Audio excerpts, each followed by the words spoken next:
wow, rocks around the building squire, big pound, wow, rocks around the building squire, big pound, wow, rocks around the building squire, big pound, wow, rocks around the building squire, big pound, wow, big.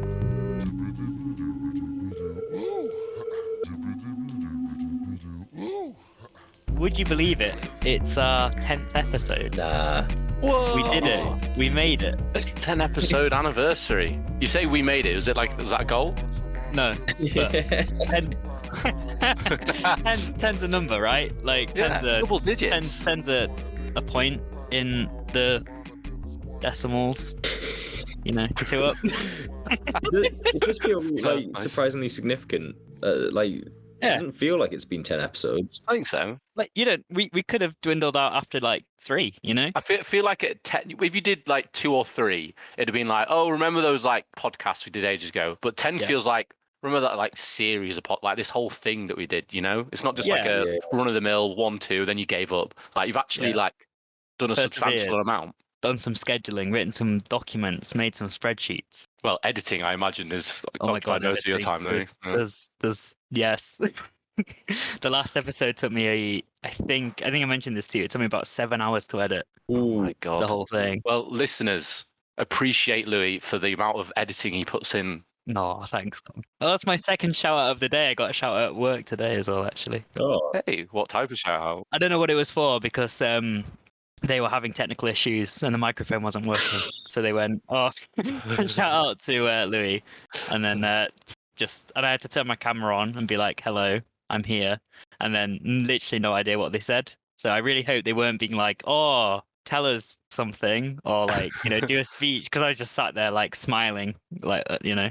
As in you couldn't hear them, or you were just sort of like so shocked that you got a shout out? Like literally couldn't hear them because the microphones stopped working. I want to thank Louis for this thing, and I think it's such an incredible achievement that we really can't repeat this. It's just got to be in this one moment. We've got to thank Louis for. And just wow, what an So, have you got anything to say, Louis? He just smiles and nods. Just like smiling and waving, yeah. Would you like some 10th episode statistics of where we're at? Oh, yeah, absolutely. I wrote some down. They're not very impressive, obviously, but they're fun. They're good to know. We've had 224 plays total so far. Oh dear! Wow. From the last 7 days, we've had an audience size of 14. How exciting. Nice. It's annoying. It doesn't tell you like your overall audience size because there's obviously people who come in and out with podcasts very like sporadically. It's one of those things that people revisit every so often, not just in the last 7 days, but still interesting. And on average, we have 22 plays per episode, which is pretty nice. Nice. And the most popular episode with 44 is the pilot, because I think that's the one that everybody like comes onto first and has a listen. So Flotus is our big leading man. And then the second most popular episode is the one with Tom on it. Oh wow. Whoop, whoop. Big up, let's go. On my Bicycle Club, which is not why he's back. Yeah, we need to bump those numbers. Yeah, I just asked my parents, and I can't guarantee, or my family, I can't guarantee they'll be listening to Kendrick. To be fair, so well, they should be. Sure So they'll be that high again. We've asked Tom back. Well, we've not asked Tom back. Tom's back because he just forced his way in. He forced his way in. He kicked the door down because me and Tom on Thursday went to see Kendrick Lamar's Big Stepper tour live in Leeds, and that's what we kind of want to talk about today. We want to touch a little bit on Kendrick, on the album, and on the live version of the album, the live performance, the Big Steppers tour. Been a long time coming. Yeah, that's the thing. I feel like we've mentioned Kendrick Lamar in nearly every episode we've done, Ronan, like in passing. Even in Slipknot last week, you found a way to mention Kendrick. Oh, wow. Lamar. I haven't listened to that one yet, but bloody impressive. Yeah, kind of like a parody of Fantano. That's just kind of any opportunity. I've like in my notes I've mentioned To Pimp a Butterfly, and then I've specifically said, but we're not going to be talking about To Pimp a Butterfly. Although we probably will touch on To Pimp a Butterfly. And yeah, in a way, it's fitting that like our 10th episode, if it's a special episode, 10 special number, Kendrick Lamar is the man the myth, the legend that we'll touch on. Like one of the things I kind of wanted to touch on off the bat is I think a lot of people, particularly those who are like actively involved in music circles and hip hop circles and are generally more like US facing in the music that they listen to, those kind of like fandoms and genres and stuff. They are all well aware of Kendrick Lamar and like the impact that he's had on the industry, like not just on his own genre, but onto the shape of modern music as a whole. But I'm aware that a lot of the people who are in our circles, perhaps, or are kind of more UK facing, or aren't as into music or into like genres that don't really align with hip hop as much, or maybe even like out of the age range, for whatever reason, they might have heard of Kendrick Lamar, but they don't necessarily. I think we were talking about this when we were in the queue or on the train or something.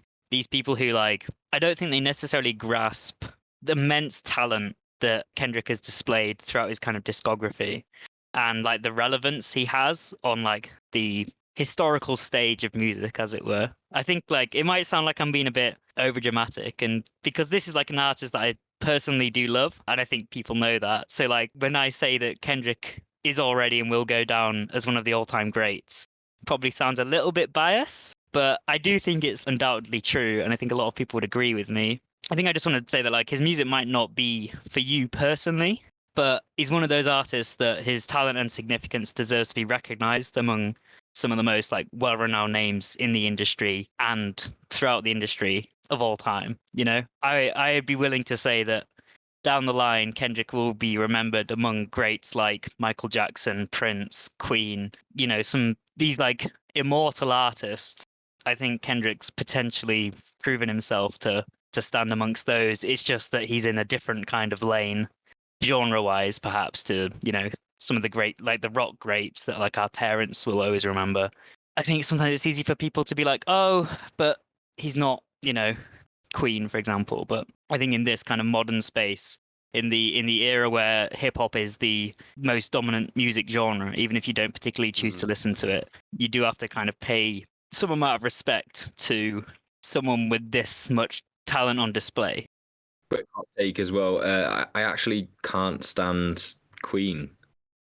I was going to say Kendrick Lamar then. Right after. No, I can't stand too strong. Yeah, still Queen. Yeah, it's not too strong, but I've never quite been able to get into them in the way that people just really seem to love Queen. That's my take on that. That's the topic for maybe another podcast. Interesting. I kind of want to argue that, but then I think we did spiral out of control. There's one for another time. Well, I guess it works in the way that, like time. I'm saying, some people might not particularly vibe with Kendrick's music because it's not the genre for them. The same way that Ronan doesn't vibe with Queen. I'm scared what he's going to say now, but I feel like you can't argue. It doesn't invalidate. You can't argue that they're not immortalized in the music scene, and for a reason. Yeah, unfortunately not. No. I mean, it's also kind of like against my whole outlook on music to sort of argue that just because I can't quite get into something, they're not any good. So I definitely wouldn't argue that. And they are very significant. But yeah, I'm going to quickly move it back onto what you're saying. Yes, I agree. I think it is sort of generally like recognized at this point just how significant he is, like to the point where, and this is what I was saying to you before, Louis, I've got like a slightly unformed take that I'm kind of hoping will form in the process of talking. I think he's now recognized to the point that he's easy to kind of name drop, perhaps without kind of like the full appreciation for what he's actually all about. And so his name, and I think this is a slightly different phenomenon to what you're describing, although related. On the one hand, you get people who know his name because they hear him in this cultural conversation. But on the other hand, you get the people who are engaging in the cultural conversation to some extent the loudest. I'm thinking here of like the sort of talk show hosts in America, and you know, this really part of the fully established kind of media scene, I suppose you'd call it, and think pieces and newspapers and all that kind of stuff. And at that point, Kendrick's almost just a name that comes to symbolize a certain amount of like cultural capital, in the same way that, like, I don't know, once you just name drop Kubrick if you're talking about film, or like going further back, you name drop Mozart. If you, I don't know, was Mozart big at the time? He was big at the time, wasn't he? He's not one of these, We'll just assume so. artists. I'm assuming he was. Like people presumably would have name dropped Mozart and talked about how incredible Mozart is, whether or not they had an understanding of why Mozart was so good. I mean, people still do that. I totally see what you mean. Yeah, like you might not have the appreciation for it, but you still like, oh well, I should like Kendrick. I should like Mozart. I should like Kubrick. If I'm a film buff, I should obviously enjoy Kubrick. So I'm just going to name drop Kubrick, even though I've only seen like half of one of his films. Yes, the weird amount of like almost like what you're describing there, like almost like a kind of, it's like a sort of normative expectation, like a value judgment of like, if I want to be the kind of person I want to be, I should be liking this.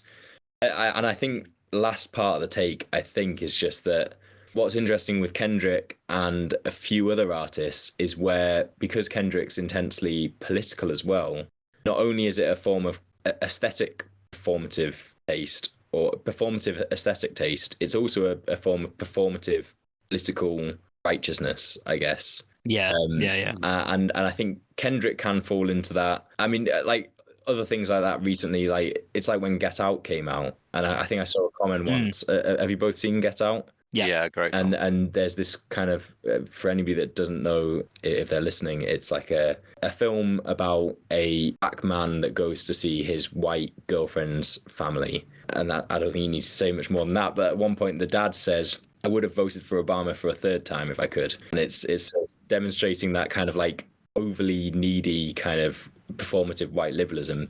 And similarly, like afterwards, I saw somebody say something like, the new version of that is, I went to see Get Out 3 times. Because it's placed in the cultural conversation became such a thing that you could just say that you'd seen Get Out and loved Get Out. And you just kind of got across everything that otherwise would take actual real action to get across. Yeah. It's like shorthand allyship, right? Yes. It's like scoring brownie points. Yeah. So I don't think any of that is particularly new, but I think just when we were talking just sort of before we started really about Kendrick's place within the kind of cultural sphere, I think that's kind of an element of Kendrick and sort of some other artists that I find interesting. And I don't think there's any more to it than that I can think of. Yeah, I totally agree with what you're saying. I think there's an interesting, when you look at, I think Kendrick's seen I know he's a US artist, but it's completely, I feel like in the US, there is more of that cultural conversation around him, and the UK is more of like only if you're in the music scene that you know him. But he's such a big name, like if you completely ignore all the cultural stuff, he's just got so many bangers, like just really good songs that everyone can sing to, that people, they might not even know is Kendrick, but they've kind of heard that song. So you can talk about all the cultural impact and things that he talks about, when like first and foremost, he's just got some fucking great songs, which is probably what's made him so big in the UK more than the US. Giving him kind of an not just like you say, a US political based kind of platform, but also kind of international acclaim. Early on, I feel he spread, as maybe not even early on, I think maybe just generally, like you're saying, Tom, the sort of public perception here outside, amongst our age group is probably as sort of party music. I mean, he was kind of played a lot at sort of house parties, and then I remember going to uni, it was almost like compulsory listening. Like it was always on a pre's and stuff like that. That leans into an element of what I kind of touched on earlier, though, about I think there are like a group of people our age, our demographic, like UK leaning, like not US looking, and they might have heard of Kendrick's like music through that kind of visor of it's pie music, it's rappy, hip-hoppy bangers that you put on in the club. And I think that's why sometimes when you have this discussion with people who are a little bit more removed from the music scene, and you say Kendrick is one of the all-time greats, they're just like, isn't he just like another rapper? Isn't he just another, which is, equally disrespectful to some of the other all-time greats in the rap scene, like, Jay-Z or whoever. But I think sometimes when you do have this part of the thing, like I touched on, hip-hop is currently the dominant music genre. And because of that, there's like a deluge of hip hop. Like the popular scene, pop music is completely influenced by it. There's so many bangers that come out all the time. There's some, fantastic songs. There are some shit songs that gain a lot of popularity. But I can understand why a certain artist like Kendrick might, to the casual observer, get kind of lost in the flood. But I think like he's one of the few artists who I try and take the time to point out to people like, I think you should go and listen to his other stuff, or you should go watch an interview like the one he has with Rick Rubin. I think that's why what puts him into the all-time great is that he has basically those two pillars to him. It's like you can listen to his main bangers and absolutely love them, but when you look into it more, there's so much more depth and meatiness to him that just elevates him above so many other people that just put out a few bangers. But there's even the songs themselves don't have that much depth to them. Which is why he's, as I agree with you, will be an all-time great.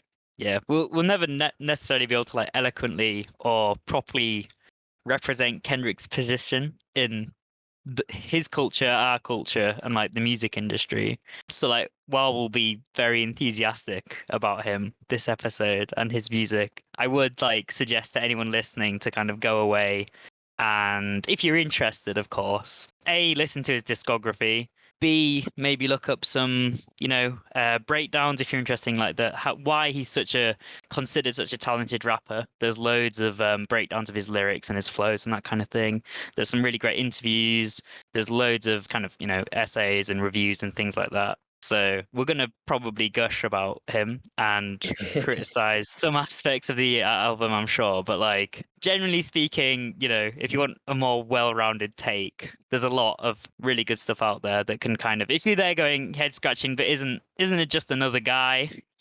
Go deep dive. I would like to just touch on like one particular external source, which is arguably kind of in our same lane, but I find it funny that it's mentioned in our same lane in the sense that it's a white Englishman commenting on it. But James Acaster gained a little bit of infamy for writing a book and doing a podcast and all sorts of stuff, talking about why 2016 was the greatest year for music of all time. And To Pimp a Butterfly came out in 2015. And at the very start of James Acaster's book, he has like a little page that refers to the To Pimp a Butterfly effect, which, to just kind of condense it down, he basically talks about how all these artists postponed their releases to 2016 because they knew the size of the Pimp a Butterfly release and they didn't want to compete with it, which pushed so much music into 2016 that it became a very dense year.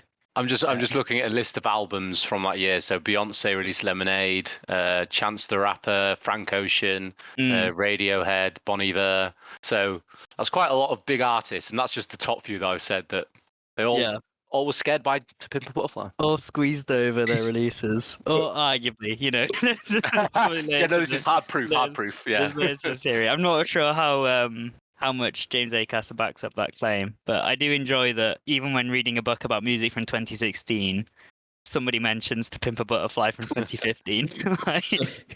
It is the album that you can't help but mention.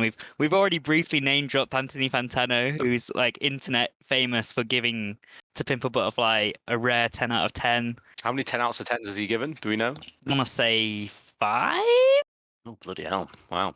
Worth noting as well, so just jumping back in on the sort of James Acaster observation, I'm not sure whether he mentions this as well, but plenty of artists afterwards explicitly stated that they were directly inspired by To Pimp a Butterfly, and not necessarily within the genre. So David Bowie's final album, which I think also came out in 2016, I could be wrong, It did, yeah. Was he said that was massively inspired by the sort of jazz influences and the sort of free jazz influences, and also the forward-looking take on all of those influences into Pimp a Butterfly. And again, obviously worth noting that a lot of those musical elements aren't necessarily Kendrick directly, but it is him overseeing it, so to speak.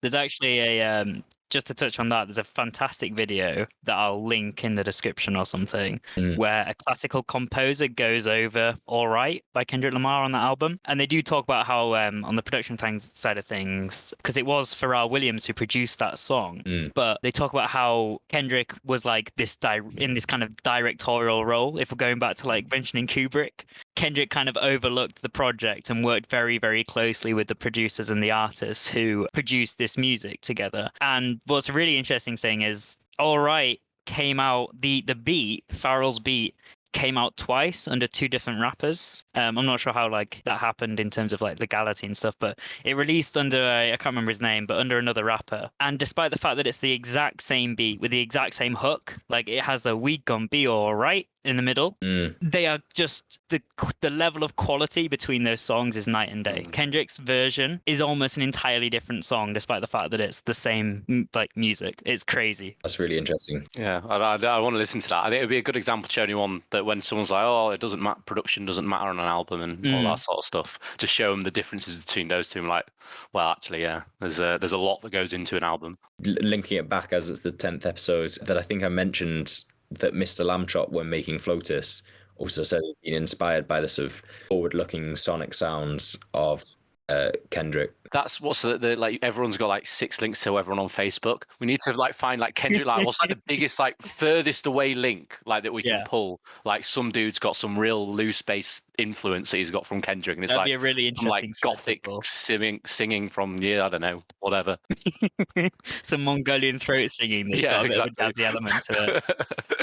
Yeah. Yeah, I know we were like, we're not going to talk about To Pimp a Butterfly, but we have. I think like there's very few artists who have such a watershed moment in music. So To Pimp a Butterfly is like this kind of watershed moment. There is a distinct difference between the music that came after it to the music that came before it. It's had a lot of impact in that sense, but Kendrick also has just a killer discography despite this. Like some artists come in and they, shake things up a little, but they were a one-hit wonder, or they were like an interesting footnote. But Kendrick's kind of continuously proven himself with his 5 studio album releases. He started with Section 80, which is all killer, no filler, right from like back in 2011.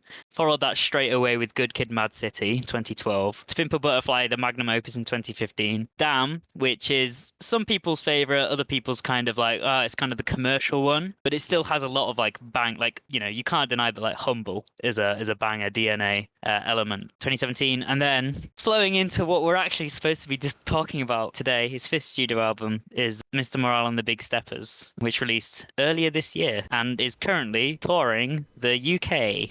More of something else entirely. I assume that you guys, like me, listened to Mr. Morale and the Big Steppers quite a few times this year. Mm-hmm. Yes, indeed. I reckon it's going to be somewhere. Well, so this is the thing. I've listened to this album so much. If there was a Spotify Wrapped for like most songs on an album listened to, it's probably number 1. But because it's such a good album where there's so many songs throughout, there's not one specific song. So maybe one specific song won't be on my Spotify Wrapped. But yes, I've listened to this quite a lot. I think Kendrick will probably appear on both of our wraps this year, Tom. Not to do a spoiler for, we do a Spotify Wrapped Christmas quiz where you have to guess whose wrapped is whose. So if people listening see two with Kendrick Lamar quite high up on the list. I feel like because this is the 3rd year in a row now, everyone's getting an idea of what people listen to. Well, yours is always the one with like 80,000 minutes listened, which is outrageous. I'm Bombay Bicycle Club and Mac Miller. Yep. Bombay, Mac Miller, Kendrick. I should start like a second Spotify account to start throwing people off. Or you should just start like when you go to bed, turn your phone 0 volume and just put on something really rogue so that every night you're building up these minutes with just like... That's a great shout. Honest, I probably only need to do it one night with one song, put it on repeat all night. Nose to the grindstone. It's James. Yeah. But yeah, Ronan, I imagine you've listened to. Yeah, I'm not certain how much I've rinsed it though, in the same way that perhaps you guys have. I listened to it a fair bit when it first came out, and then I had quite a long, and then individual songs from it, but I've had quite a long gap. It's interesting with the individual songs thing, because me and Tom were talking about how, like when we met the other day to go see it live, we were talking about how like this is one of those albums for me, and I think you said it was for you as well, Tom, where it's really hard to pick out a single song from it, put it in another playlist without being like, oh, I kind of want to listen to all the rest of them that follow on from it. Like I want to keep this as a continuous album flow. Compared it to Igor by Tyler the Creator in that sense, that like there are individual songs on there that I mean, all the individual songs on both those albums are incredible. But there's just something so perfect about the way it is as a complete package that it almost feels like you're doing a disservice when you take a song out of the context, because you're losing that before and after flow, I guess. I feel that. It made it hard in the concert when there'd be a song comes from the album, and I'm like, I'm singing all the words to this. I know this song, but I've no idea what it's called. I know it's like 3/4 of the way through the album, somewhere around there, but it always I don't know what's the name of it. But so yeah, there was no specific standout that I'd click on in my playlist. It's just like a very much album that always flowing after each other. I would have to make the case though that it's got some. So I mean, something that I found with it actually is that some songs, like, I mean, in particular here, I'm thinking of "We Cry Together," which I loved, but didn't particularly blend into sort of background playlists. No, you can't put a domestic argument onto a chill. No, exactly. You're not wrong. There's definitely, I mean, that feels like the epitome of like it had a place in the album. It's so theatrical as well. Although I love it that I did for a while have it on playlists when the album came out, but there are a few songs that just lean into that almost like R&B element, perhaps the most that Kendrick ever has, that worked quite well as sort of, I don't want to say background songs because that sounds disparaging, but you know, in playlists that you can have on then in the background, including like Rich Spirit, which is just sort of catchy as anything, and the one with Kodak Black that's more like a kind of little SoundCloud rappy kind of tune. I'm gonna have Silent Hill. Yeah, I think that's the one. Silent Hill. Yeah, that is it. Which kind of like I ended up enjoying those because I don't listen to a lot of that sort of, I don't know how you describe it. It's like almost modern hip hop where the sort of a certain style of often quite auto-tuned and melodic rapping has come to the forefront. I think sort of a lot of it coming out of like that sort of SoundCloud rap, especially with the Silent Hill one. And I don't listen to a lot of it, but I do love how modern it sounds. And so it's kind of cool to hear Kendrick embracing that, I guess. And those, I think, kind of work perfectly well as just standalone tunes. Almost to the point where I wouldn't blame somebody if they were critical of them in the same way that people were critical of Damn, for just being too straight up kind of like sort of zeitgeisty kind of modern sort of singles almost. Yeah, I think for me, I wouldn't dispute the fact that the songs work individually. I think it's just the fact that when it released, I listened to it back to front, you know, again and again and again. So I'm now at the point where my brain does not like hearing Rich Spirit end without We Cry Together immediately following it up, if that makes sense. So there is a difference there because, like, I mentioned Igor. I'd argue Igor is more of just a continuous flow. Like, it is harder to pluck songs out for individual playlists. You can do it, but like it feels like you kind of listen to one continuous song almost, like story. And Miss Morale and the Big Steppers does have this kind of narrative and this kind of story. But yeah, I can see there's definitely kind of like your kind of more kind of commercial hits, and these are the ones that were picked out to be singles, like N95. Yeah, I was just looking at it as N95 is by far actually got the most hits. It's almost 100. It's 184 mil in the next. Yeah. Oh no, sorry, no, Die Hard. Die Hard as well. And I think those two were the ones that were released as singles. Yeah, that makes sense. I don't know if they were released as singles before the album dropped. I think they were like, you know, when an album drops as a complete experience and then they release some singles for like chart purposes or whatever. I can't remember if they were like teased or not. I feel like it dropped all as well. Maybe they were teased and then it had The Heart Part 5 as the single. Yes. And that wasn't even the album. Which, just to touch on The Heart Part 5, that wasn't part of the album when I first listened, when it first came out. No, it's been included in the re-release, but it definitely wasn't part of the album. Which I do want to touch on later, so I'll come back to that. We'll put a pin in that. But kind of summarize Mr. Morale and the Big Steppers for me, and I think, you know, for most people who've listened to it, certainly all the kind of the critical reviews and things like that, is I think a lot of people see this as like Kendrick's most personal album. I think a lot of the time you see Kendrick kind of playing a character, or like playing up these kind of exaggerated versions of himself, like all rappers do to some extent. But I think there's an element of this being a much more kind of introspective and slower album, which I think some people were probably disappointed by, following on from Damn. You know, if Damn was your favorite Kendrick project, and then you come out with this one, which is much more, for the most part, slow. As Ronan said, some of the tracks are quite R&B, there's a lot more kind of melodies at play. There's a lot more kind of softer spoken rap, and it's a lot more personal. I wonder if that was an active choice following Damn, where Kendrick didn't like the fact that it seems too, I guess, I don't know what's the word, mainstream poppy sort of, as well, everything you were just saying. And then so he was like, I'm going to go out my way and make this masterpiece instead. I think there's a line that really stood out to me where he's talking about having writer's block for 2 years and nothing moving him, like from post Damn. And I think that's what makes it kind of strike me, is the fact that this album, I mean, obviously it wasn't pushed out the door. There was a big, gap of a few years, but like that line cements the fact that even at this stage, this is what Kendrick wanted to make an album about. This, what a lot of people are referred to as like a therapy album, right?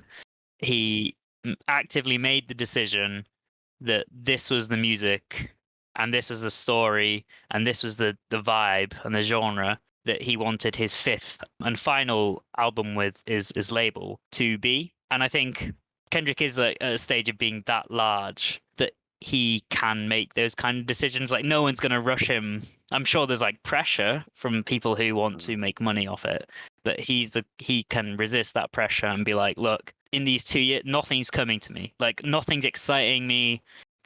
I'm sure he attempted to make music. There was talk of him dabbling at making a rock album of all things, but like none of these projects ever surfaced because clearly it wasn't what was clicking and what was connecting. So yeah, like when you say, I think this like album was almost a response to Damn, potentially.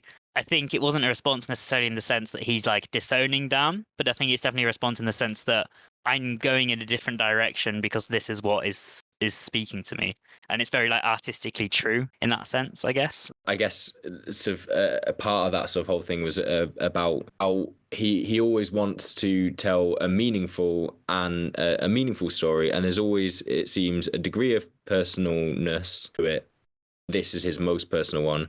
And so the only thing I can really contribute to that, because I feel like you've kind of captured all that about this album, is to frame that within the other albums. I'm not entirely sure where Damn fits in that, but at least with Good Kid, Mad City, I think what you've got is still quite a personal story. It's kind of like about growing up in Compton, isn't it, really? But yeah, that story, that album feels more as though it's looking at himself as the kind of representation of an archetype of a subset of America, what it's like growing up in a sort of falling apart part of one of America's big cities, I suppose, and where there's kind of gang culture and all of these kind of opportunities for your life just to fall apart around you. So it's a personal story, but it's one that's supposed to sort of represent a bigger story. And then To Pimp a Butterfly just goes about as big and grand as it can get without getting into the full metaphysical, in that it's about country, it's about America, and America's sort of grappling with race. I actually think To Pimp a Butterfly is kind of most like, I said this to my parents, sort of trying to like across sort of, and I like that this seems to be a universal experience. They're kind of like trying to sort of explain Kendrick to sort of, to parents, but I mean, not them. I don't think my parents are kind of very sort of interested in him, I think. But I think To Pimp a Butterfly is akin to like the writings of James Baldwin. If you guys have ever read any James Baldwin, highly recommend if you haven't. But he was a kind of writer in the sort of 40s, 50s, 60s, also just writing about race in America. Sort of gay black man, sort of struggled within his own community as well, and also ended up kind of self-exiled in Paris, but just had an incredibly insightful deconstruction of America's relationship with race, which came from like a writerly perspective, I suppose, because, and what I mean by that is that it's not just looking for policy solutions or anything like that, it's really trying to get into the psychology of all the different people. So he was kind of also fascinated a bit with like what it is to be white in America and all that kind of stuff, and just capture the whole array and how that interplays. And To Pimp a Butterfly does that, so it's really grand. So obviously it has that hint of the personal, but it's just really big picture. I'm not sure. Maybe you guys can sort of like say what you think that's doing. It's almost like a sort of Jesus story, isn't it? It's like kind of. I seem to remember sort of either thinking or reading that at the time, but now I can't remember why that would be the case. Maybe it just came out around Easter, and then that's the context that then leads to this. Basically, that's kind of. That Damn does have the visuals. The videos for Damn are sick. Speaking of, has Mr. Morale, has he released any music videos? There's one for We Cry Together, which is a very good short film aesthetic. Similar visual style in the sense that Kendrick Lamar knows how to make a fucking great music video, or he finds the right people to help him make the absolute best music videos. I think for me, Damn feels almost like a less personal attempt at hitting at what Mr. Morale is. This might be a hot take, but like yes, I don't know. Damn theme seems to really kind of try to explore Kendrick's perception of himself. You know, you've got like all the titles of the track are things like pride, humble, lust, fear, God. Duckworth is the story of his own dad, right? It's all these. It's this kind of introspective look, but in a more kind of, I don't want to say like braggadocious way, but in a kind of more upfront, energetic. I'm presenting. This is my kind of view of myself, and it's almost, man, it's hard to kind of put into words, really. But I think I can kind of follow on from that actually with what I was trying to get out with the Jesus thing. It's almost like, and because actually he's been playing with some of this imagery on this tour. I don't know whether he had the crown like he did at Glastonbury, but for his Glastonbury set, he very much played with that image, and in that sense, it's almost like there's a little bit of a story of Damn is. Here's this figure who dies for your sins kind of thing. And it starts with that story of a man who's walking along and then a woman comes and shoots him. I mean, I think there's more to it than that, but I'm paraphrasing the story. Yeah. But so it's almost like that's kind of, maybe there's a hint of irony to that, but there is this kind of like this air of like, here's the man that died for your sins. And then like, Damn is Kendrick putting himself on a pinnacle almost. Yeah, and then Mr. Morale is the deconstruction of that, most explicitly in Savior, I guess. Yes. Where he explicitly says, "I am not your savior." I mean, I know that like it's been widely commented on that Kendrick at certain points throughout his career has developed this kind of savior complex. People talking about how like he feels like he's had to shoulder this responsibility to kind of help.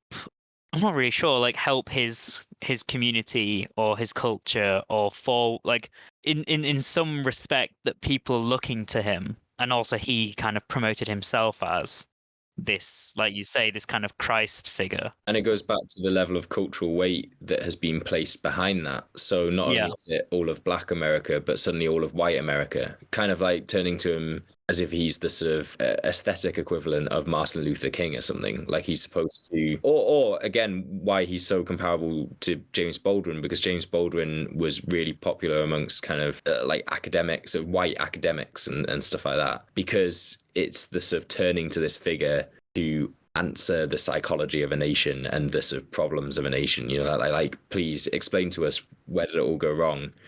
Pinning all of that on one person is always going to be a lot of pressure. And I think he did lean into that at points. And I think Damn is potentially the point at which he is leaning into it the most. And then I think, like you say, Mr. Morale is kind of that deconstruction of it. I think that's the perfect way to kind of describe them. If it maybe in a way they are kind of like sister albums. Similar-ish sounds at points, at least like N95 kind of like, and some of those kind of like that sort of leaning into the sort of poppier, singy sides. Sort of seems not true though, actually, because maybe it's more that To Pimp a Butterfly is the outlier. Okay, yeah, I backtrack on that. I think it's definitely an interesting theory. And I mean what gets touched on a lot is if we just talk about like Mr. Morale as most people see it, and I think this is what it definitely is a therapy album. And the narrative and the journey is you're going through Kendrick kind of revealing almost the conversations he's had in therapy and the things he's been thinking about. And for me, the kind of progression of the album starts with, right at the beginning, there's a lot of references to tap dancing around the conversation, the big steppers. Is an element of like, you're just scratching the surface here. You're not actually telling me it's these difficult conversations you would have with a therapist where they're trying to get at the root of some kind of issue. And the first part of the album is kind of Kendrick going through all these various kind of emotions and, grieving the deaths of family members, grieving the state of the world in general. And then he kind of digs a bit deeper, finds kind of like issues, his daddy issues, that kind of thing. And then I think as it goes towards like the latter part of the album, there's like kind of the breakthrough where he eventually gets to this point of discussing some really quite hard-hitting and deeper issues, like his attitude towards trans people and his kind of relationship to them through his own family members.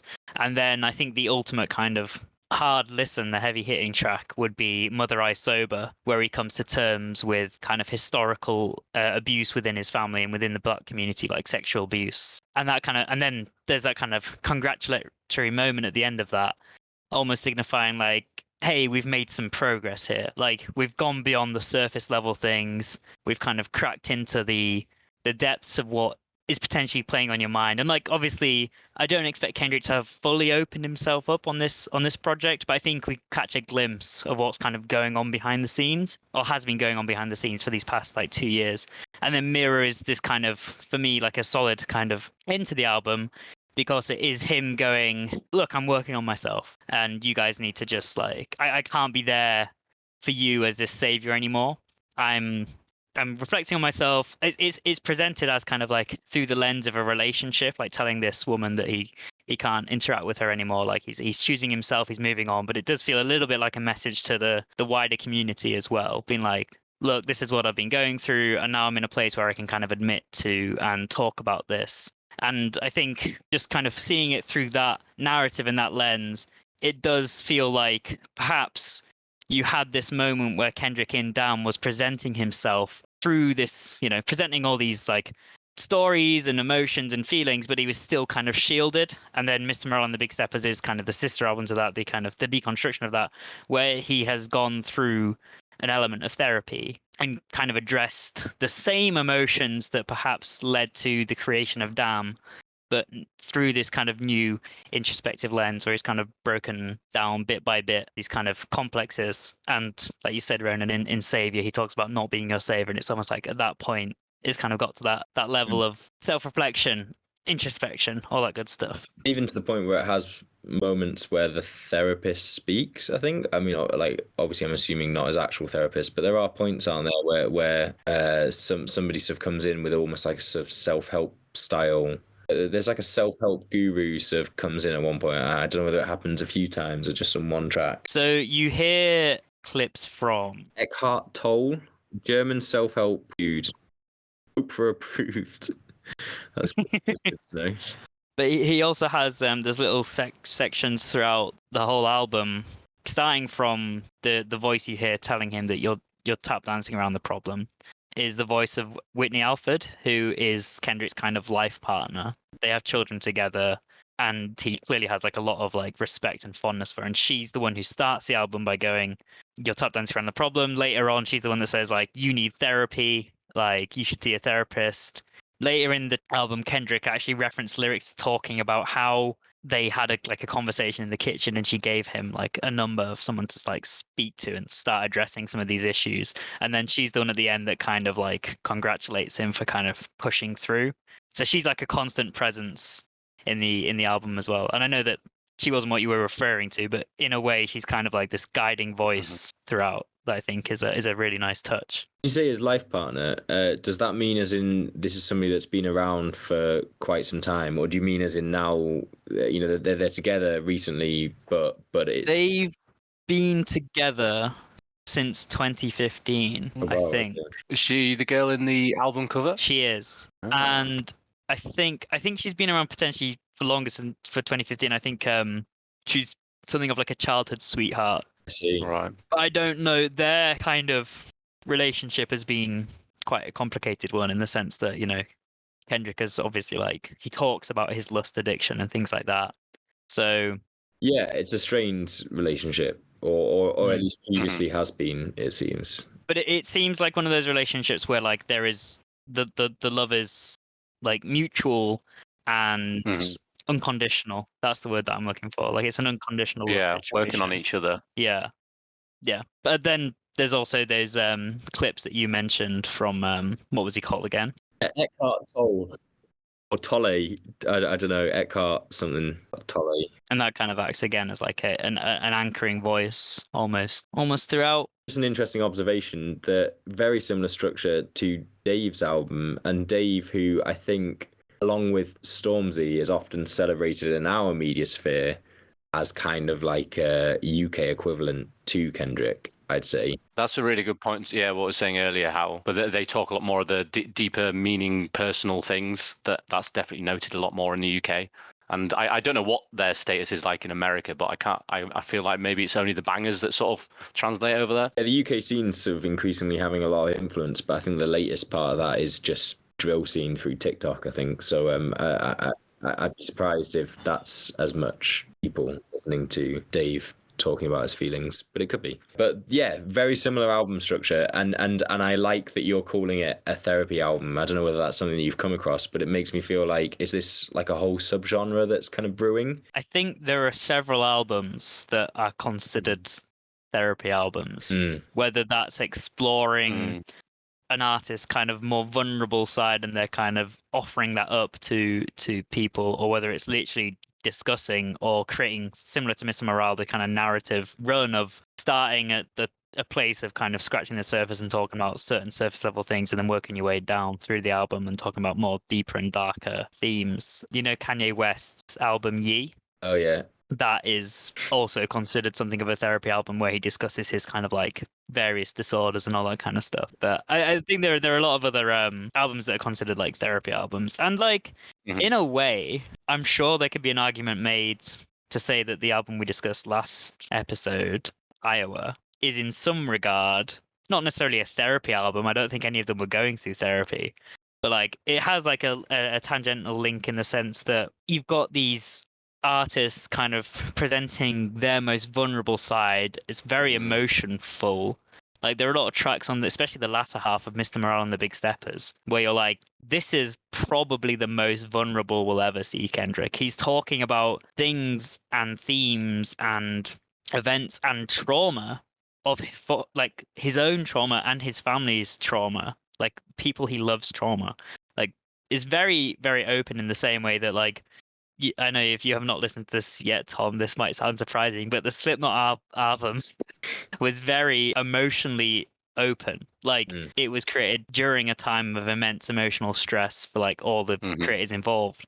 And like a theme we keep touching on through this podcast, because we mentioned it before, like the Mac Miller album and stuff like that, is there is an element of when you have this kind of emotional connection, this kind of empathetic connection and sympathetic connection to an artist, and you see like the real raw side of it, the music does have another quality to it. But again, that's touching on like what Ronan you've mentioned a few times about, is it weirdly unethical to kind of monetize people's suffering. But I feel like you can approach Mr. Morale and the Big Steppers in that, knowing that it's not necessarily monetizing his suffering, because again, this is something that he's chosen to release. It's not being forced out. You know, if anyone can resist the calls of the money grubbers, it's someone who is as massive as Kendrick is. I think what I'm interested in with this as well, and with this concept of a therapy album, is I think what makes it distinct from, and I'm basing this literally off just these two albums that I can think of, as in this one and Dave's Psychodrama, and I don't know what other examples in this hypothetical subgenre would be. So prefacing it. Oh, I've got another one. Sorry, Melt My Eyes, See Your Future, by Denzel Curry, which also released earlier this year. I'd argue is also a therapy album. Anyway, interesting. Continue. Okay, There's a third example. I actually haven't listened to that, so I can't speak for that one. But I think what makes these two distinct from, say, in the past when you might have like a singer-songwriter album or any other album that dealt with somebody's personal mental health, I suppose, is that they were often very personal ruminations where the power of them just the thing that made them not purely self-indulgent was that they were relatable, that you heard them and you felt the emotions with them and you felt heard. I think that these albums are doing something slightly different. Kendrick possibly most explicitly, where he says that he's talking to the black community, talking about sort of generational trauma that as a community needs to be addressed and kind of resolved. And so in that sense, Kendrick really hasn't lost here this broader political message. It's just that whereas To Pimp a Butterfly, the political was, although still personal to some extent, was kind of bigger than the personal. Here, the political is starting with the personal, I guess. Yeah. Which arguably would actually feel more like it has the potential to feel problematic if it weren't for the fact that Kendrick has looked at the political from different angles as well. And there's something problematic about looking purely from the political. When he talks about, say, the victim complex, some of that stuff would feel a lot more complicated, and it is why it is useful, like listening to Kendrick in the context of all of his stuff. Yeah, it'd feel more complicated if we didn't know that he was willing to sort of address the political in lots of different ways, because otherwise it becomes a bit like saying, it's the pull yourself up by your bootstraps logic if twisted enough. That's a bit of a ramble there. There was a point in there somewhere. So I definitely agree with what you're saying, yeah. And I think as well, I'd just like to kind of like touch on that, like you say, Kendrick obviously speaking to the African American community primarily. So there is only so much you can take away from it as, a white English boy. But I think obviously when someone releases something so kind of truly introspective, you can't help but reflect on your own life to some extent. I think that's almost what it's designed to do, in a sense, where it's like you might not, like, as we were saying, one of our friends saying how he can't relate to what Kendrick's saying because he's not a black guy from Compton.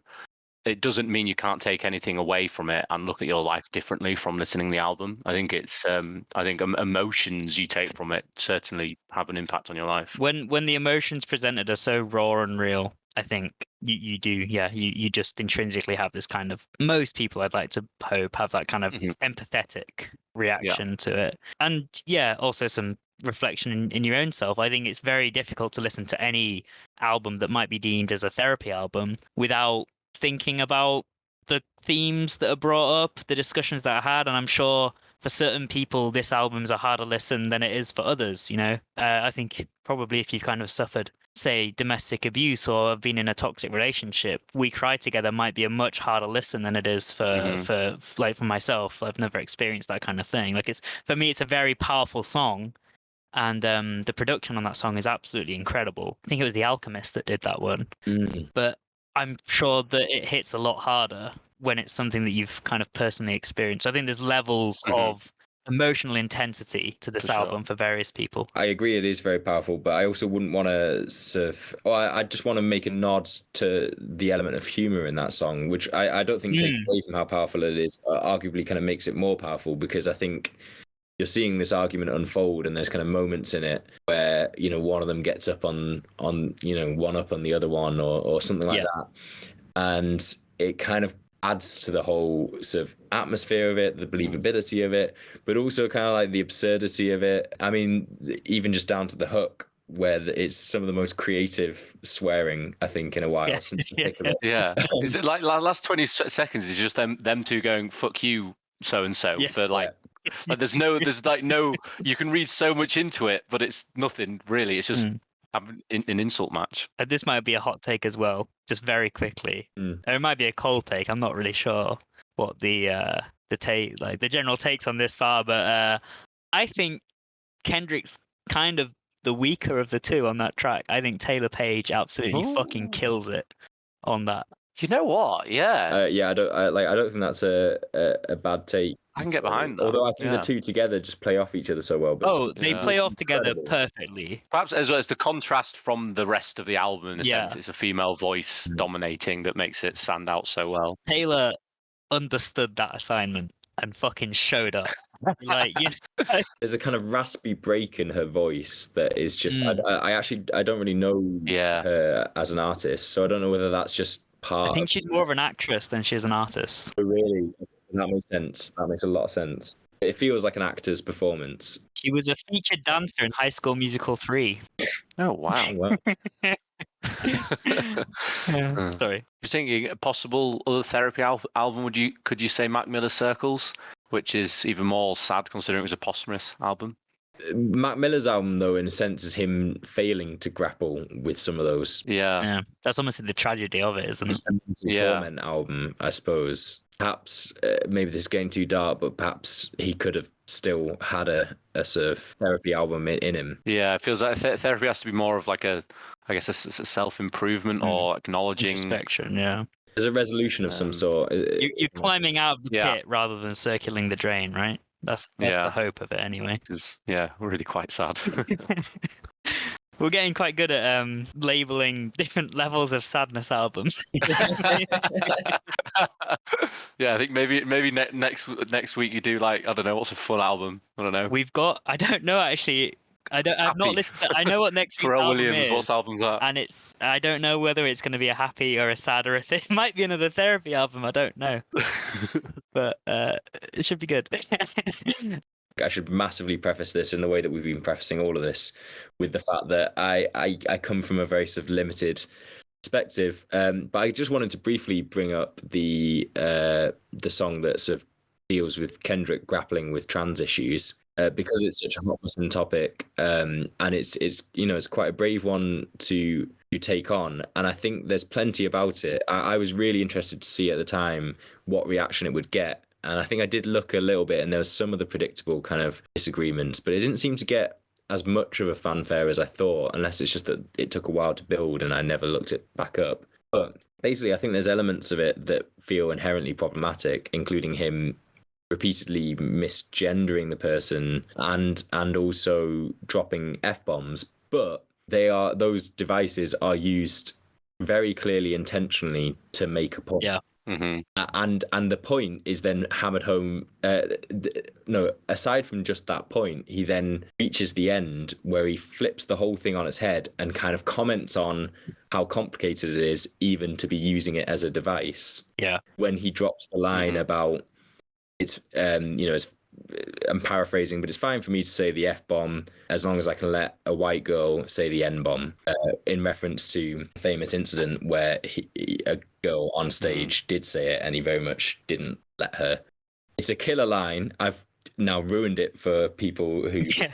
It's a very, very powerful end to that song, especially how the instrumentation swells to that moment. I think the song's almost not. It's not a commentary about trans issues in a sense, and it's more about talking about issues in a way, and how you talk about it and how you talk around those issues without sounding like a terrible person, and acknowledging when you were wrong in the past and changing then specifically trans issues on its own. Yeah, I know what you mean. I think certainly with that final line, I think it does do that. I think then it's just left open about the awareness of the problematic nature of the way that he's gone about it, then sort of resolve that. Because the other thing is, I mean, it's that question about art more broadly, like which is why I just find it so interesting, because it is that element of can you take on a character's voice that then says something slightly unacceptable?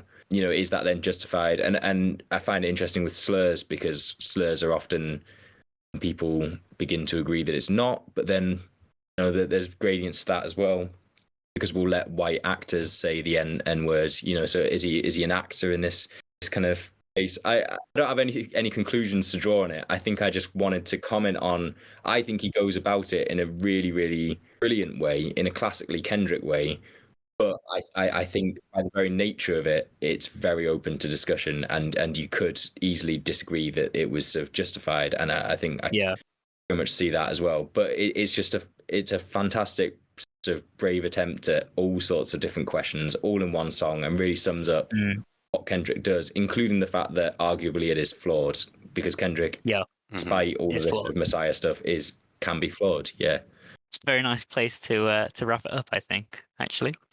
Leave it on that note. I agree that it's one of those ones that we can't give a definitive answer on. It's one of those ones where it gives you a lot to think about, and then you're like, yep, it's giving me a lot to think about.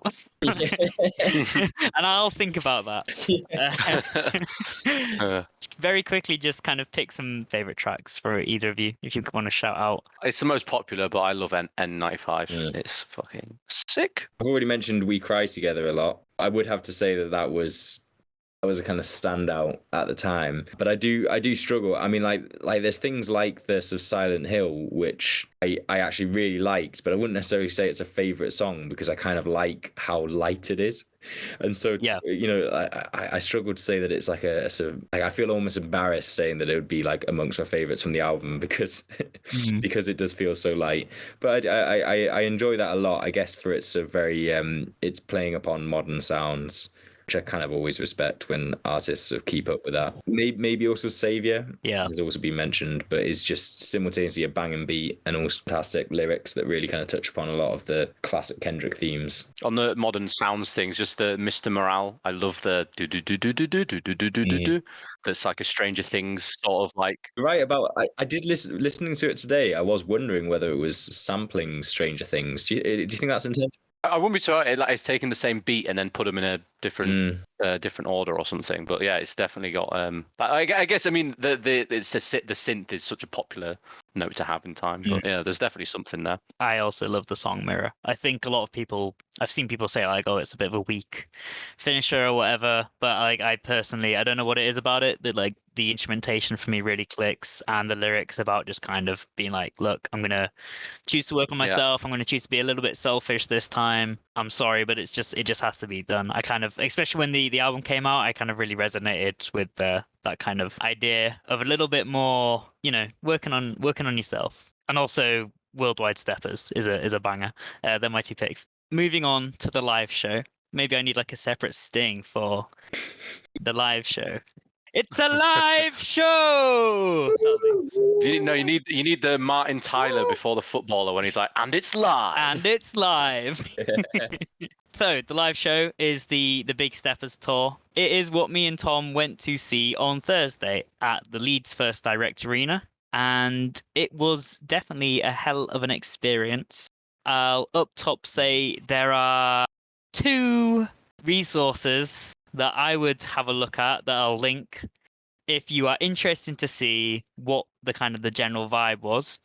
Resource number 1 is the Paris version of the show is on Amazon Prime in full, and you could experience the whole kind of performance through that. And I'll touch on why you can experience it pretty much exactly how we experienced it in a minute. But the other resource was a TikTok that Tom sent me of what was presumably the Newcastle gig, where there's a bunch of English lads chanting "Kendrick's in a box, in a box." Kendrick's in a box. And that kind of sums up the English version of seeing Kendrick Lamar live. Kendrick was in a box. He was in a box. So, we didn't have Kendrick's in a box, but we did have a bit of Kendrick Lamar, which I'd like to think that he enjoyed, but he was trying to remain very stoic throughout the show. Basically, Ronan, the show was very much what I would kind of describe as performance art. It was really interesting in the sense that it was kind of this live music performance that was presented almost like a stage play. Like there were props, there was a narrative. It turns out, Tom, that the woman we kept heard narrating, interesting link back to what you were saying earlier about the album, Ronan, is like, at points it feels like you're kind of hearing the therapist. The way the live show is presented, the narrative is you are in like the therapy conversations, and you can hear the therapist talking through the whole time, like talking to the character Mr. Morale. And the person who does the narration is actually Helen Mirren, famous actress. She's not there in person, but she's like the voiceover. So yeah, it's kind of presenting the story, the tale of Mr. Morale going through his therapy sessions. And he's kind of been guided to escape his comfort zone.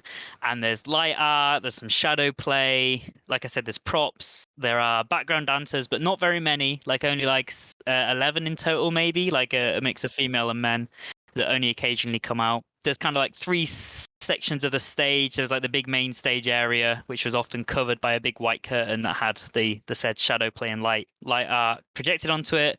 There's like a middle section, like if we'd call it like a gantry or I don't know what you'd call it. But then there's like kind of like a lower stage, which actually turned out to be able to rise into the sky as a big mirrored box, which was very cool. And like I said, the whole show, you could watch the show as we saw it pretty much. The only difference being that you'd hear Paris, like French excited voices rather than people chanting in horrible Leeds accents.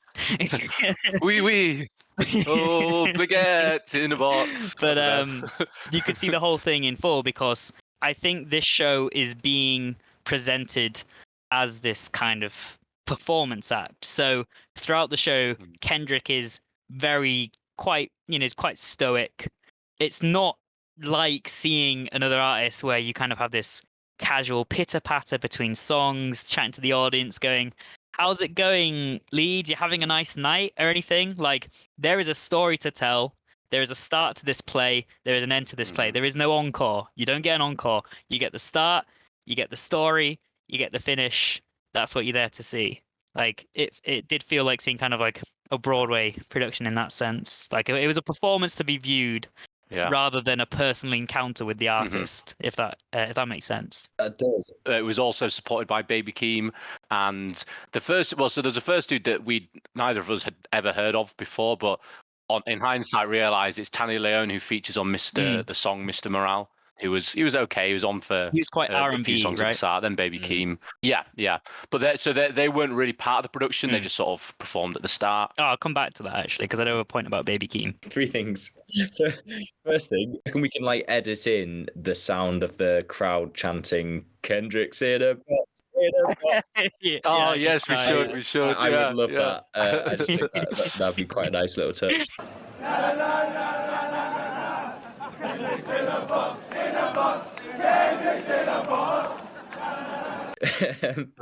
So, what's great in that clip is that he is still being stoic, so he's not reacting. He's just stood in a box. He's just there, stood in a box, no emotion to all these people surrounded him. Really bad for him. I just think that like UK audiences can just be like awful. Like, when we saw Tame Impala, like it was just a load of people like chanting, "Turn it up, turn it up, turn it up," like, or like, you know, like "We can't hear you" and all that kind of stuff. And it's just a bit mean because he's just trying to crack on with his show. Yeah, it's not like he's Kendrick's there trying to do this kind of brand new idea of like, you know, it's it's outside the box. It's like, you know, it's this kind of stage play, higher art kind of take on things. Like, it's something that no other artist could get away with. And there's just rowdy Northern English lads. That brings me on to my second thing that I was going to say, because is that it reminds me a lot of, I went to see Frank Ocean at Parklife, and he decided he wanted a very intimate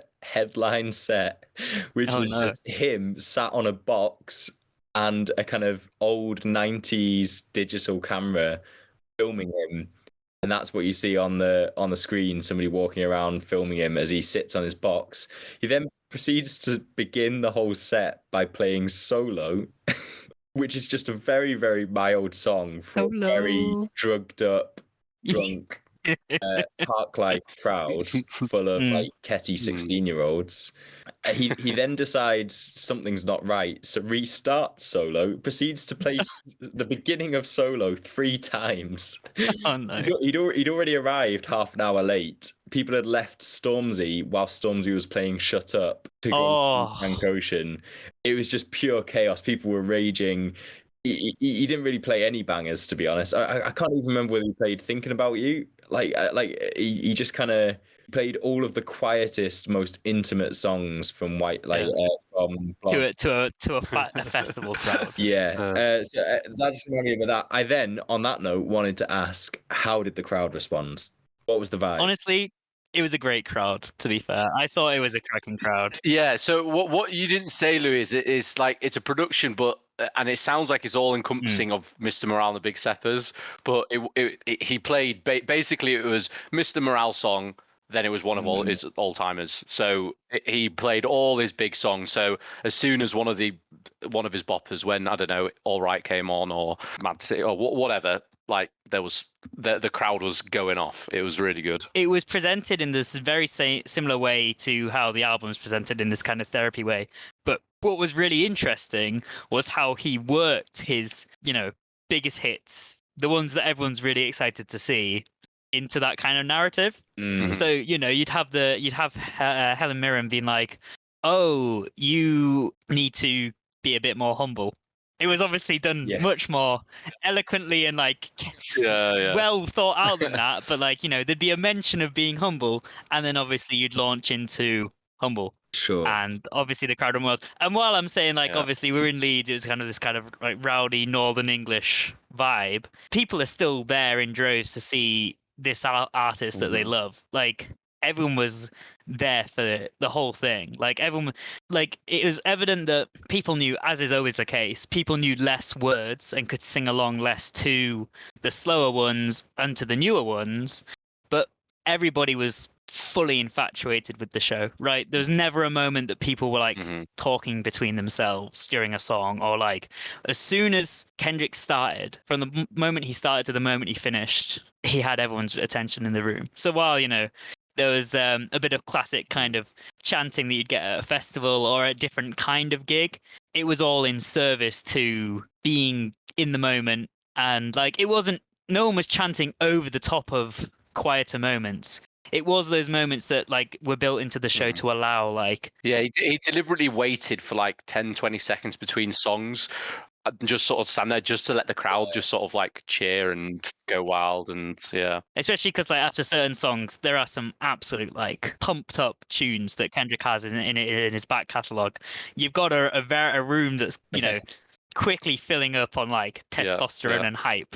So like you needed to give everybody a chance to kind of like cheer and clap and scream their lungs out at the end of every song, just to kind of readjust the energy. That's really nice and kind of relieving to hear, though, because that means it's a man who's able to read a room and to sort of know audiences and kind of know. Yeah, it wasn't a Frank Ocean at Parklife. Have a certain respect for audiences, but at the same time hasn't had to sacrifice his artistic vision. Because the flip side is that I do think it's quite sad sometimes when, I bet for a lot of artists, it feels like that's kind of stripped to them. Have you seen the recent controversy with like Steve Lacy? No.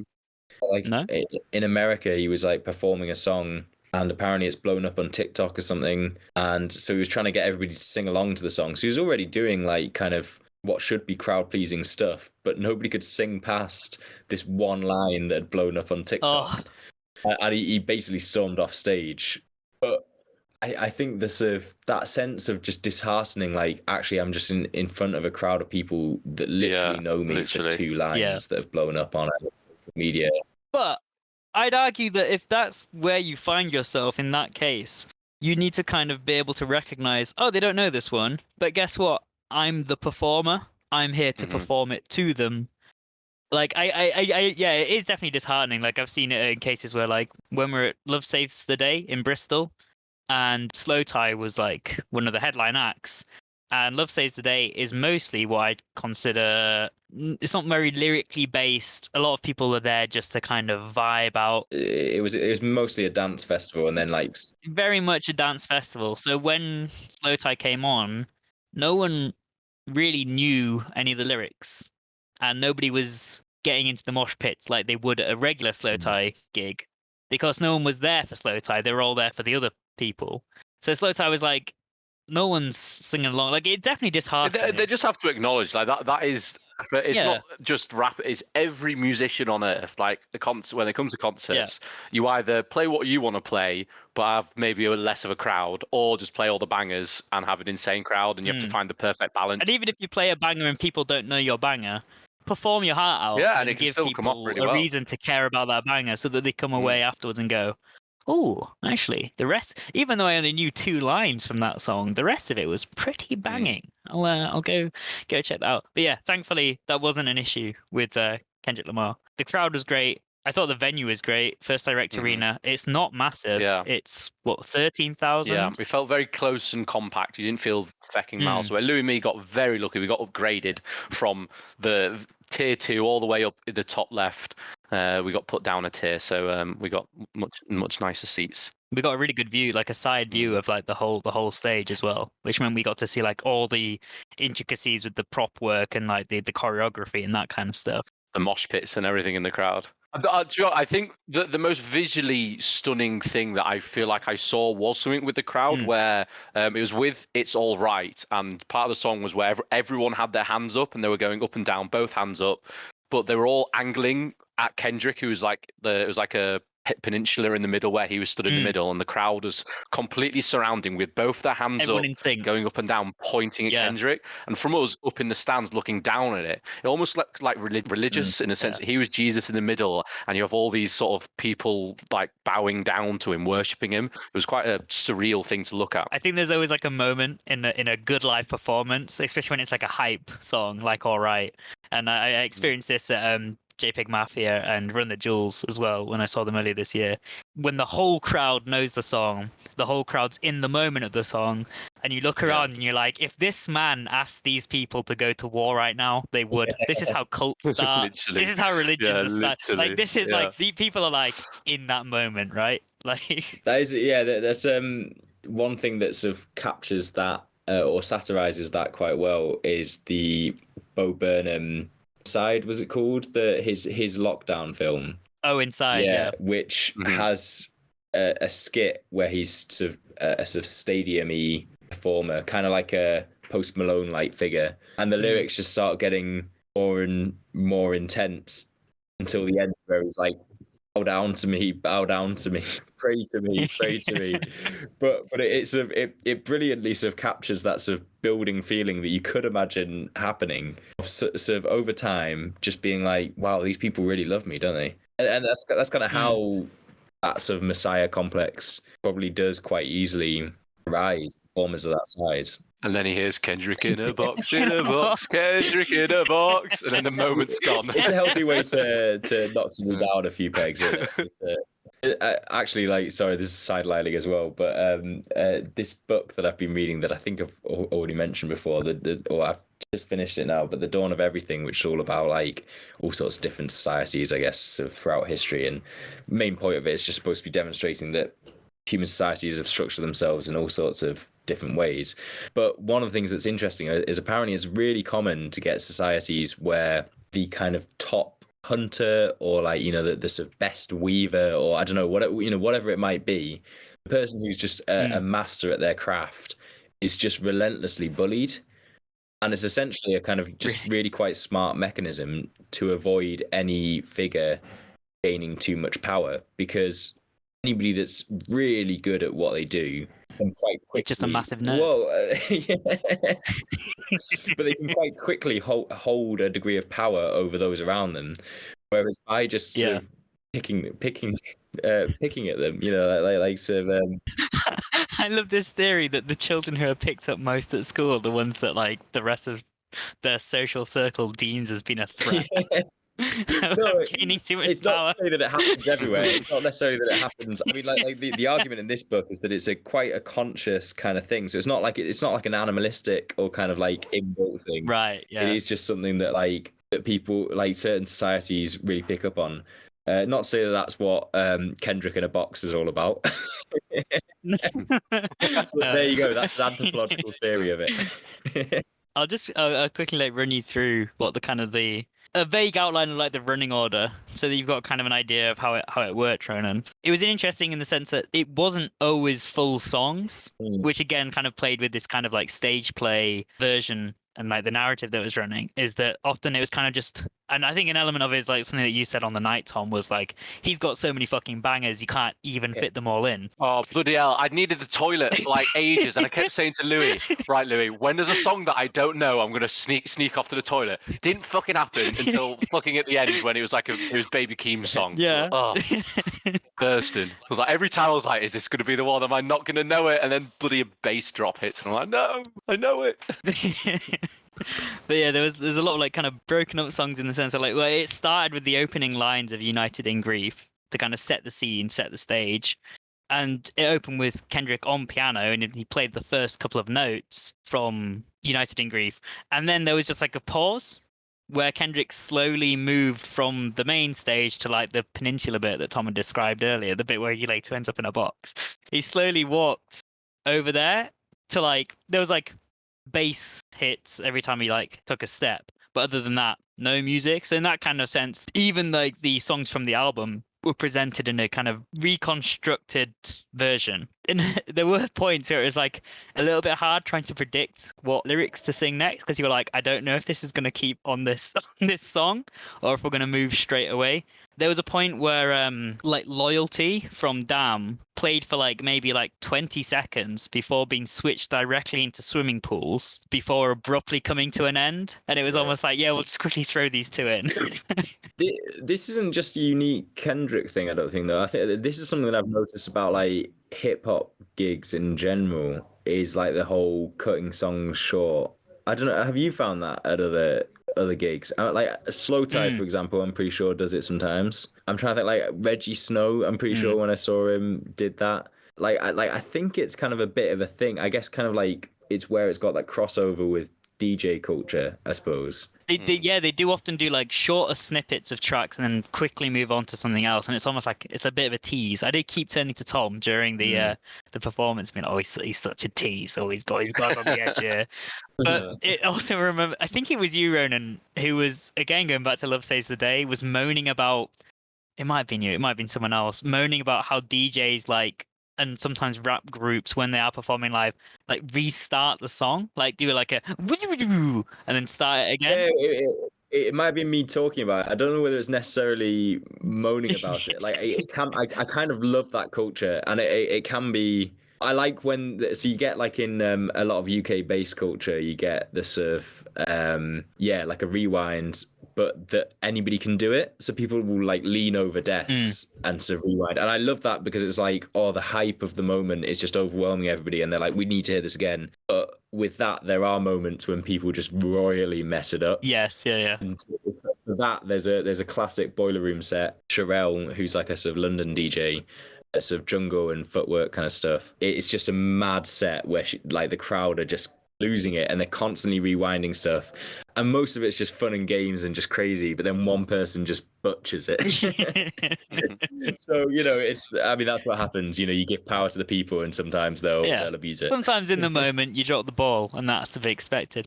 I feel like I often go through live performance of things with this, I don't know if it's like a sense of anxiety, but I'm just there like, oh man, I hope they don't drop the ball.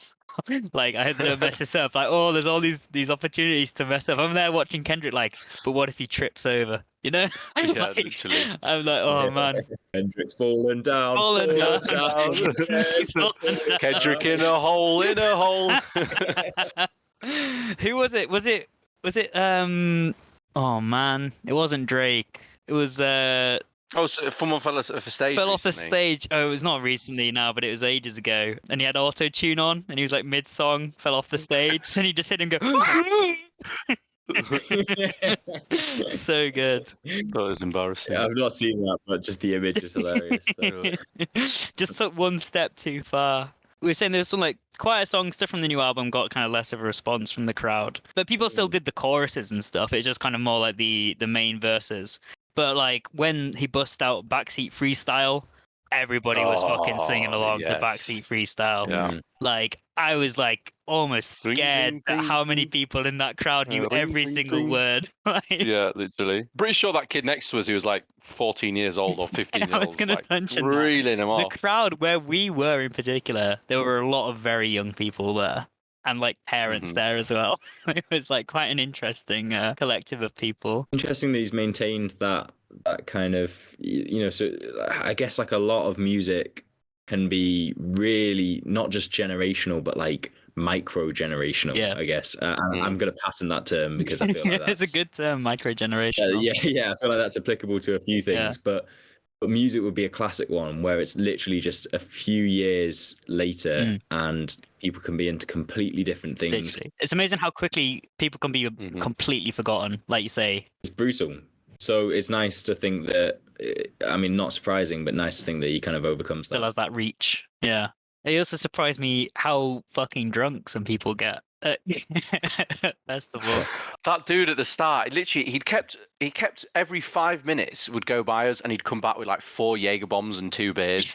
Bear in mind, this was a 15-year-old kid. It was his brother who was with. He just was illegally. We don't know if he was 15, him with extremely expensive beer. Age. He wasn't 18. Bloody hell, they drank so much. Yeah. It was. We were there going like, right, so our tickets cost us 60, and I assume that those guys, their tickets also cost them 60 because like us, they got moved from the same spot we'd been in to like the closest spot. We were saying like the drinks were like £7.50 a beer, something like that, for like a pint. And then it was like they were getting bigger than that. They were getting like a bucket of beer, and like Tom was saying, like shots and mixers and shit like that.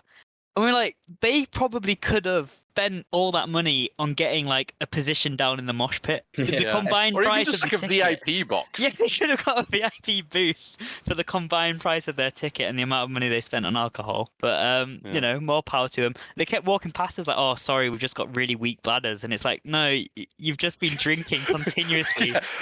You keep coming back with more alcohol. I don't know if that's coming from the toilets. But I've never really understood, like, when you're going to see an artist that you presumably like a lot because you're seeing them in concert, you're not seeing them at a festival or whatever, getting absolutely like hammered. I feel like you're kind of there more for the music than you are for the overpriced alcohol, in my opinion. But you know, each to their own.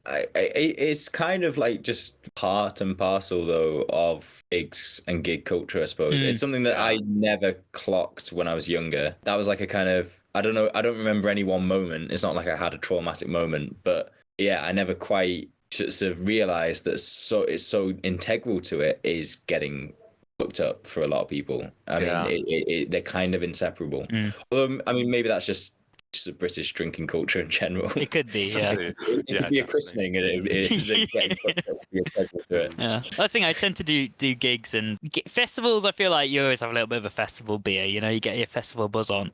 But like gigs, I tend to do sober. But you do like, yeah, you look around the crowd and you're like, man, some people here are off their fucking tits. I think it's like for me, like the ideal scenario is having 4 or 5 pints.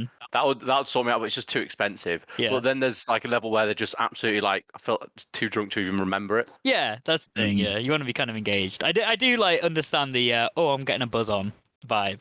Like you say, 4 or 5 pints. Giving that kind of good feeling, music hits a little bit different, right? But yeah, if you're at the point where you're kind of slurring your words, it's like maybe especially at a Kendrick Lamar concert, you're not singing singing the lyrics then. But yeah, I think the big moments were Backseat Freestyle, like I said. Element got a massive reaction. Humble, obviously. Mad City, King Kunta, all right. Bitch Don't Kill My Vibe. They all got like massive reactions from the crowd. Not to say that like every track was clearly being thoroughly enjoyed. It's just they're the ones that people clearly knew the most and were singing along to the most. And then for me, my personal highlight was when Money Trees came on, and that was like one of those moments where like you could just tell everybody was like everyone knew all the lyrics, everybody was kind of on the energy. Kendrick was singing to the crowd, making eye contact, pointing. That was that kind of moment of like, oh yeah, we've had a real like connection on this track together. That's what the room kind of felt like. Oh, that's nice. It's one of those ones where like, because we were a little bit further away from the stage, because we were up on, Tom said, the second level. It was during that song that it felt like I'm in the action, I'm in the moment.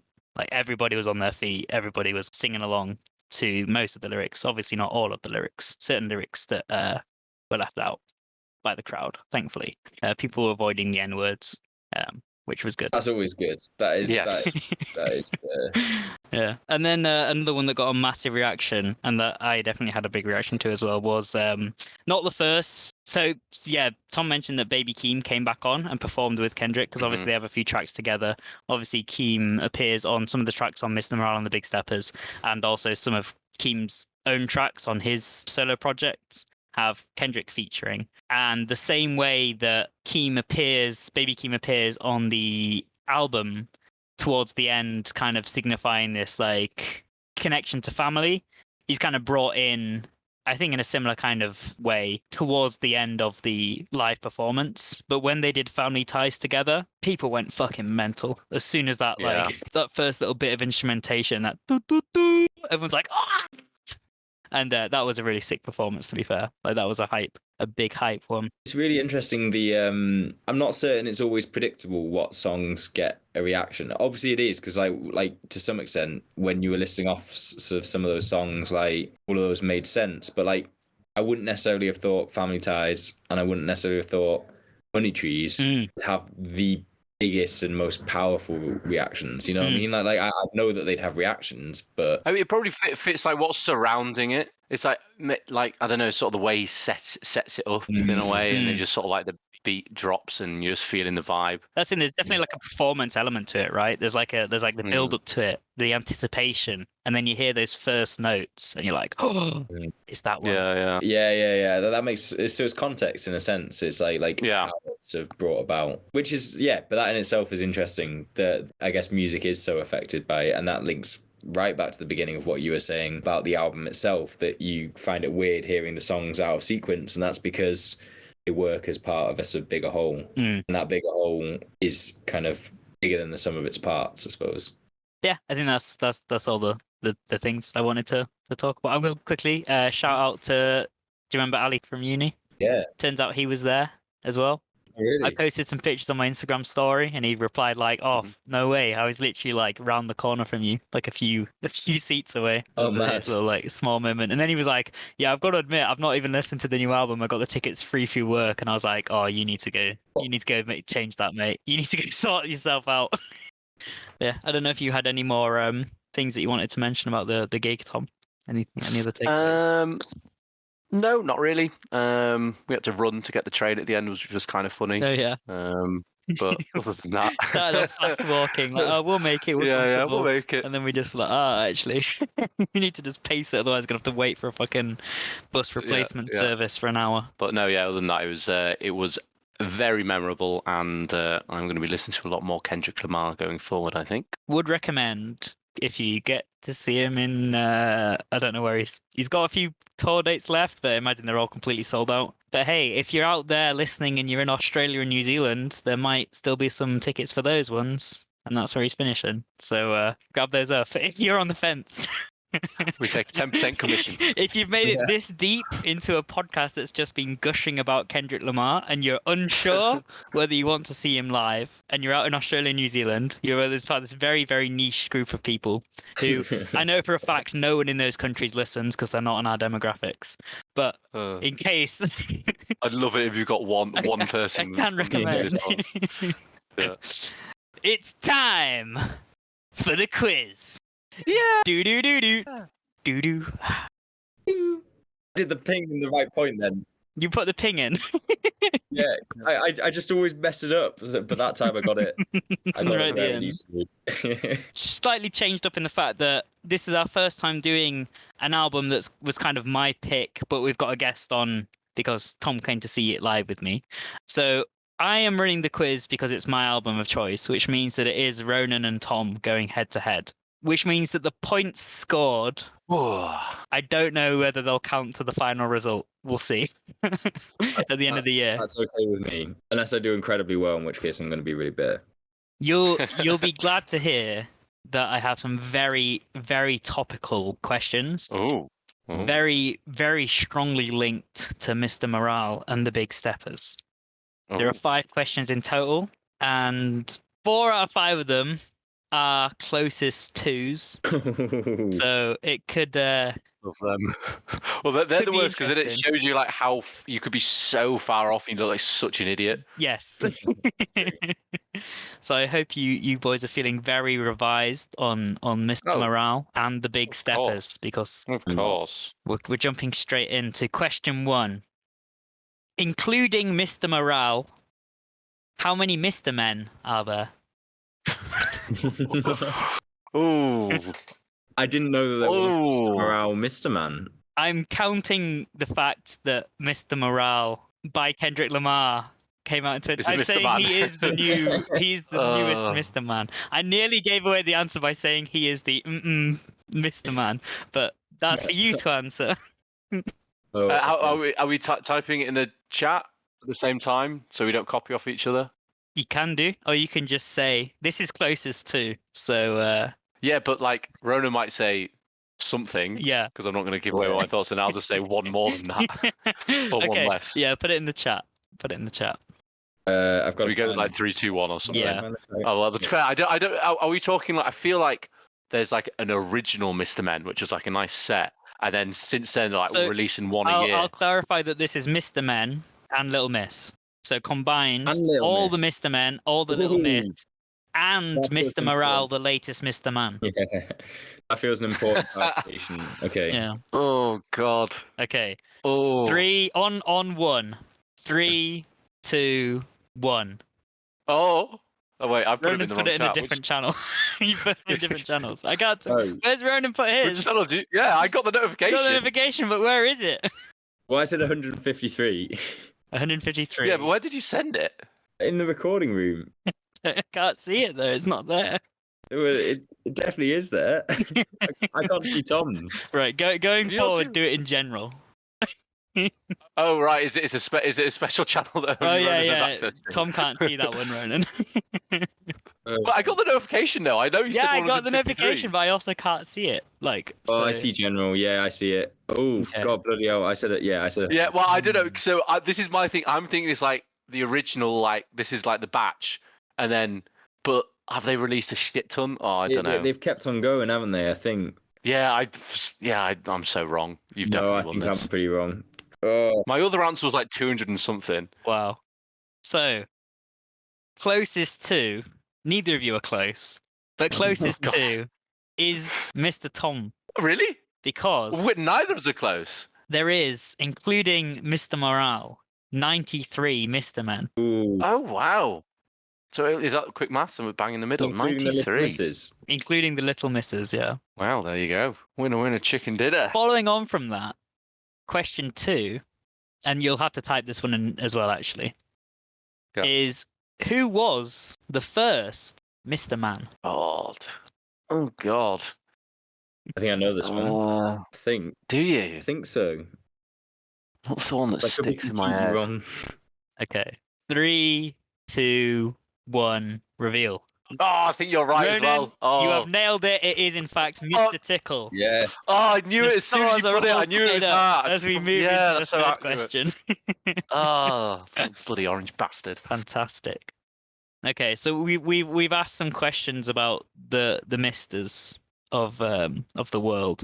I think it's now time we address some big steppers, or rather, some big steps. Question 3: roughly, how many basalt columns make up the Giant's Causeway? I've been there as well. Oh God. Obviously, How many? a causeway is where you step, and giants, they have rather big steps. It's all logical. Fuck. Oh, this could be anything.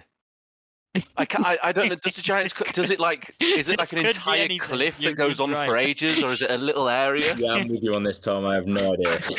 This could be It's closest 500. to. This could be 50,000.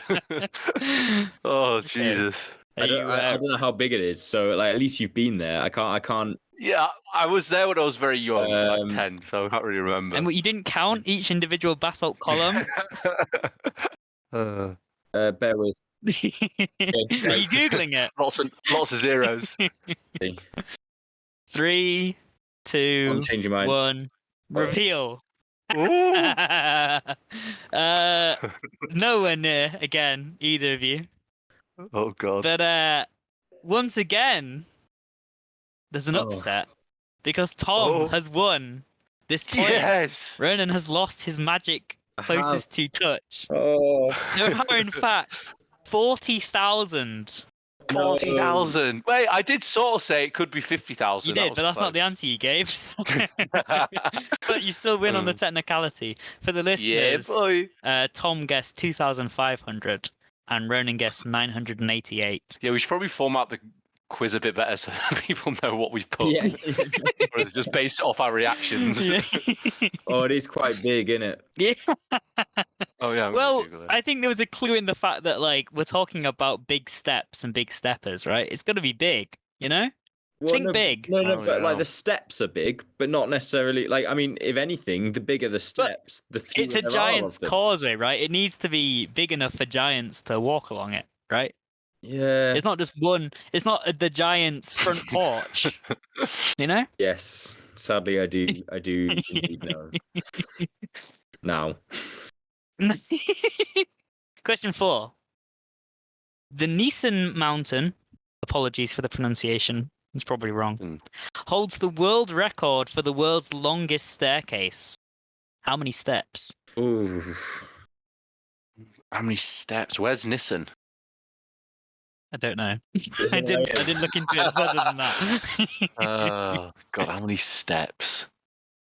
fuck me. Right, there's 200 steps up to Whitby, isn't there? So, and then how can I put that to scale to what was it? Sorry, sorry, a mountain. It's a range. mountain with steps like carved into it. Also, as always with every single quiz we do, citation probably needed. Okay, Yeah, I'm just gonna go with that. Right, 3, 2, 1, reveal. Ronan has gone for 44,000 and Tom has gone for 120,000. I can reveal that the closest answer is Ronan on this one. No. So you're all tied up once again. What was the answer? The true answer, again, you're both miles off, is 11,674. I did the math in my head as well, thinking 200. I times that by about 20 or like something like that. So I would have been right, but then I just went 120,000. No, fucking hell. Right, final one. And this is arguably the biggest step of all. Oh, it's the decider as well. This is the decider. This is for who takes home the biscuits. Roughly, how big is the Eurasian steppe? We're talking square miles or something. I didn't get it in square miles, so I don't know if this is just the length of it. Okay, interesting. Is the Eurasia? Is it just Eurasia? I don't know what the Eurasian steppe The Eurasian is. steppe is It's like Mongolia and that, isn't it? it's a vast stretch of grasslands, quite flat grasslands. Right. Wait, did you say steppe or stretch? Well, it's called a steppe, but it's a stretch of grass. Right. Well, Mongolia's pretty fucking huge. So did you say kilometers? You can give it in. Wait, hang on. No, we've got to decide now. I want it in Miles. kilometers. Oh, what? Well, okay, fine. We can do it in miles. No, kilometers. I prefer kilometers. I prefer kilometers. Because otherwise, I know what the diameter of the Earth is in kilometers, not miles. Oh, I meant Okay. mine in kilometers. Okay, when I'm it's going to give it closer or in whatever. kilometers then. You're both doing kilometers. I'm not very good. Yep, sure. Yeah. What do you mean you're not very good in kilometers? I'm not good in miles. This is an arbitrary bullshit number. I'm You're just getting pulling my out your excuses arse. in now. Right, okay, yeah. Well, Ronan, just do whatever answer you're going to give in miles, but just convert it, you know? I'd have to do the whole time. I don't know how you need to do that. I have no idea what the conversion is. It's I always forget. 1,600 1.3 or something? in a mile, I think. And does that sound right? And then 1,000 meters in a kilometer. Go, yeah, I guess go. Wait, what? Oh, sorry, Go. No, wait. Ronan just slipped it out. There was no Oh, countdown. Yeah, I don't mind way off here. Yeah, I'm kind of regretting. I don't know. Wait, have I got this wrong in my head? I don't know. Reveal Louis. Oh dear, it's been a very disappointing show from Oh God. from all of you, from both of you on all these questions. Just been so far off. We've lost that magic spark of when Ronan just eerily knew. I know. The correct answer is 8,000 kilometers.